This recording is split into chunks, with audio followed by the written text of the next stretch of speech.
नमस्कार मित्रों, मैं आपका एस्ट्रो फ्रेंड एस्ट्रोम प्रकाश। बेसिक एस्ट्रोलॉजी की इस विशेष श्रृंखला में मैं आपका बहुत बहुत हार्दिक अभिनंदन करता हूं। महादशानाथ और अंतरदशानाथ संबंध की इस श्रृंखला में आज हम नवम पंचम संबंध के बारे में चर्चा करेंगे। जी हाँ मित्रों, यदि महादशानाथ और अंतरदशानाथ के बीच में नवम पंचम संबंध बन रहा है मित्रों, तो इस तरह के जो संबंध होते हैं उसको हम नवम पंचम संबंध कहते हैं। ये बहुत महत्वपूर्ण योग होता है मित्रों। अगर कुंडली में महादशानाथ और अंतरदशानाथ के बीच में अगर ऐसा संबंध बनता है, जी हाँ मित्रों, आप अपना कुंडली निकाल के देखिए मित्रों। यदि आपके कुंडली में भी अगर इस तरह का नवम पंचम संबंध बन रहा है, जी हाँ मित्रों, तो ये वीडियो बिल्कुल आपके लिए ही है मित्रों।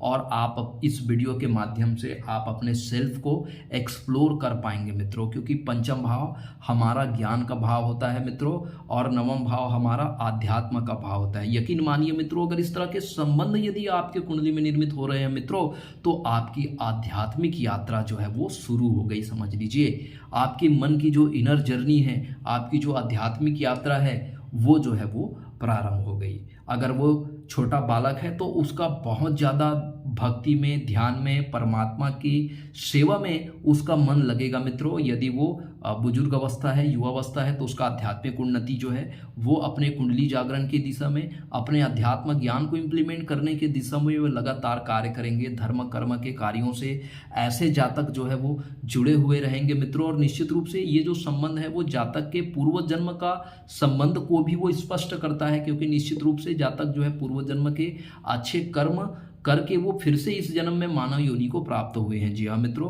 तो ये कहीं ना कहीं पूर्व जन्म में धर्म अध्यात्म से ये जुड़े रहे हो सकते हैं। कोई संत हो सकते हैं, कोई महापुरुष हो सकते हैं। जी हाँ मित्रों, जब भी हमारे कुंडली में नवम पंचम जब ग्रहों का संबंध जब लगता है मित्रों, तो यकीन मानिए वो विश्व से जो करोड़ों जो डिवाइन स्पिरिट जो होती है वो हमसे क्या होती है, कनेक्ट होती है। और हमारे अंदर परमात्मा के प्रति जो है वो डिवोशन पैदा होता है। परमात्मा के प्रति जो है हमारे अंदर जो है वो भक्ति भाव पैदा होते हैं। हम धर्म कर्म से जुड़े हुए कार्य करते हैं, हम सामाजिक उत्थान के दिशा में कार्य करते हैं। परमात्मा की प्राप्ति के लिए, परमात्मा के खोज के लिए हम लगातार जो है वो क्या करते हैं, साधना करते हैं। जी हाँ मित्रों, और उस परमात्मा की जो डिवाइन जो ब्लेसिंग्स है वो हमें प्राप्त होते हैं। यही वो समय होता है मित्रों जब हमारा सबसे जीवन का सबसे जो गोल्डन पीरियड जिसको हम कहते हैं वो हमें प्राप्त होता है। और हमें परमात्मा की कृपा,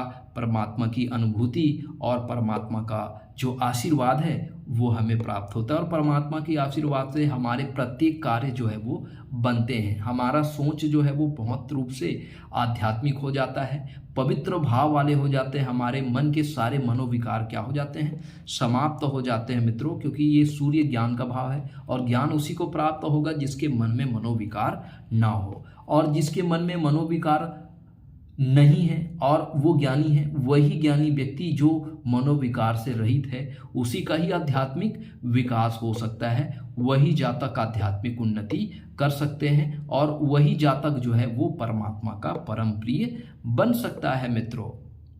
तो इस तरह से नवम पंचम संबंध यदि आपकी कुंडली में कहीं बन रही है मित्रों, तो यकीन मानिए आपका आध्यात्मिक उन्नति के योग बन रहे हैं। चलिए मित्रों, नवम पंचम का अगर इस कुंडली के माध्यम से मंगल और गुरु की इस संबंध की हम व्याख्या करते हैं मित्रों।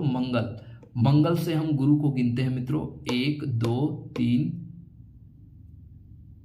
सूर्य, क्षमा करेंगे, मंगल से यदि हम सूर्य को गिनते हैं मित्रों, तो मंगल से यदि हम सूर्य को गिने तो 1 2 3 4 5 यहाँ पर मंगल और सूर्य का संबंध होगा मित्रों, नवम पंचम संबंध।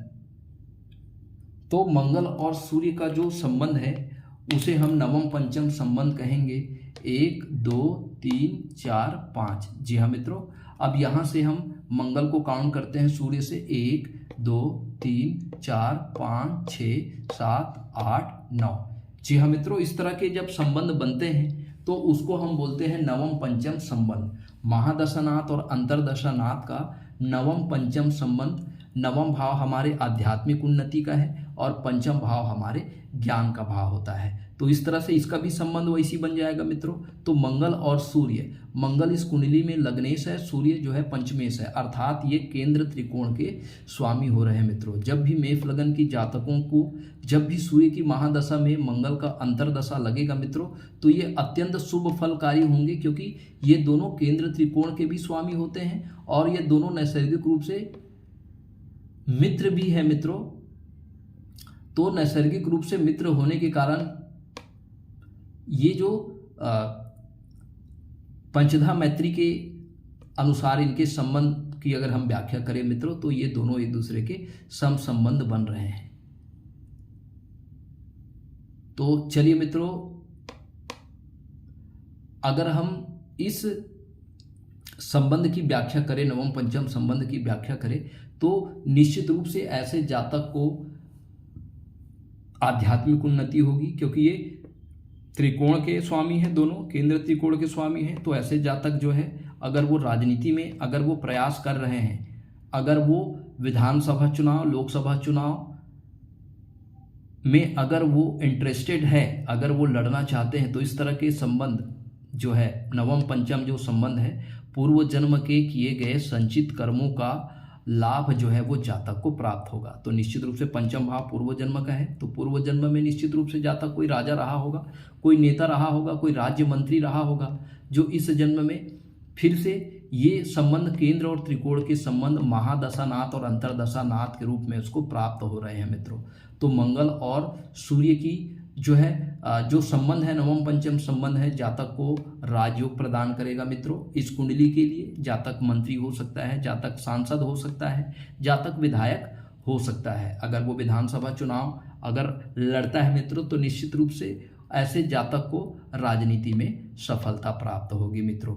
अगर इस कुंडली के अकॉर्डिंग यदि हम बात करें, तो मंगल लग्नेश होकर के धन भाव में है, और यहाँ पर हम देख रहे हैं मित्रों, सूर्य जो है वो पंचम भाव का स्वामी होकर के जो है वो रोग भाव में बैठे हुए हैं। निश्चित रूप से जातक की एजुकेशन में इनको कुछ परेशानियों का सामना करना पड़ सकता है, लेकिन सूर्य को छठे भाव में कारक माना जाता है, क्योंकि ये अर्थ त्रिकोण का कारक है। निश्चित रूप से मंगल और सूर्य का संबंध अर्थ त्रिकोण में है, तो निश्चित रूप से ऐसा जातक जो है कोई सरकारी विभाग में हो सकता है। और चूंकि सूर्य को हम सरकारी नौकरी से भी इंडिकेट करते हैं, निश्चित रूप से ऐसे जातक सरकारी विभाग से जुड़ करके ये क्या करेगा, धन एकत्रित करेगा। जी हाँ मित्रों, चूंकि ये नवम पंचम संबंध है, पंचम जो है वो ज्ञान का है और नवम जो है वो गुरु का है। निश्चित रूप से मित्रों, तो ऐसा जातक पेशे से एक शिक्षक हो सकता है और वो अपने ज्ञान को प्रचार प्रसार करेगा, या फिर कोई स्पिरिचुअल गुरु हो सकता है जो अपने आध्यात्मिक ज्ञान का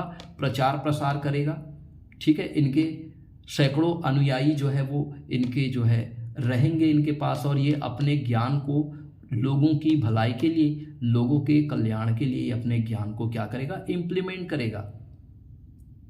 तो इस तरह से मित्रों हम देखते हैं कि जब भी कुंडली में नवम पंचम अगर योग बन रहा है, तो यकीन मानिए ऐसे जातक की आध्यात्मिक उन्नति का रास्ता जो है वो खुल गया है मित्रों। तो मित्रों, यदि हमारा ये प्रयास आपको पसंद आता है मित्रों, तो हमारे चैनल को लाइक करिए, शेयर करिए, सब्सक्राइब करिए मित्रों।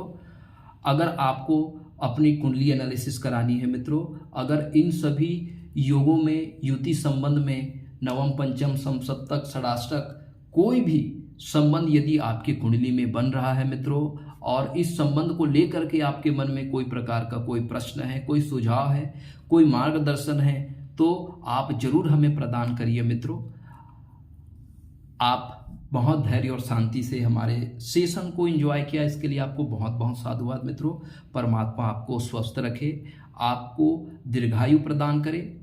इसी शुभ और मंगल कामनाओं के साथ अब आपके एस्ट्रो फ्रेंड को इजाजत दीजिए मित्रों। नमस्कार, प्रणाम।